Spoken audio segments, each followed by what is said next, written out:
ಶಿವಮೊಗ್ಗ ಜಿಲ್ಲಾ ಕಾಂಗ್ರೆಸ್ ಸಮಿತಿಯಿಂದ ಅಂಬೇಡ್ಕರ ಅವರ ಜಯಂತಿ.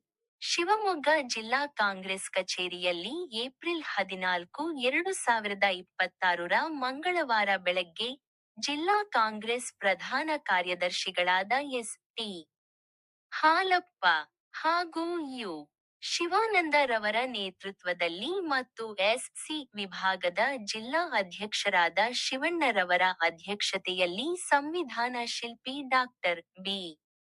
ಆರ್. ಅಂಬೇಡ್ಕರ್ರವರ 135ನೇ ವರ್ಷದ ಜಯಂತಿಯನ್ನು ಆಚರಣೆ ಮಾಡಲಾಯಿತು. ಕಾರ್ಯಕ್ರಮದಲ್ಲಿ ಮಾಜಿ ಶಾಸಕರು, ಜಿಲ್ಲಾ ಕಾಂಗ್ರೆಸ್ಸಿನ ಪದಾಧಿಕಾರಿಗಳು, ಬ್ಲಾಕ್ ಕಾಂಗ್ರೆಸ್ಸಿನ ಅಧ್ಯಕ್ಷರು ಮತ್ತು ಪದಾಧಿಕಾರಿಗಳು, ವಿವಿಧ ನಿಗಮಗಳ ಉತ್ತರ ಮತ್ತು ದಕ್ಷಿಣ ಬ್ಲಾಕ್ ಅಧ್ಯಕ್ಷರುಗಳು, ಮುಂಚೂಣಿ ಘಟಕದ ಅಧ್ಯಕ್ಷರುಗಳು, ಪಕ್ಷದ ಮುಖಂಡರುಗಳು, ಮಹಿಳಾ ಮುಖಂಡರುಗಳು, ಪಕ್ಷದ ಕಾರ್ಯಕರ್ತರುಗಳು, ವಾರ್ಡ್ ಅಧ್ಯಕ್ಷರುಗಳು, ಬೂತ್ ಅಧ್ಯಕ್ಷರುಗಳು ಉಪಸ್ಥಿತರಿದ್ದರು.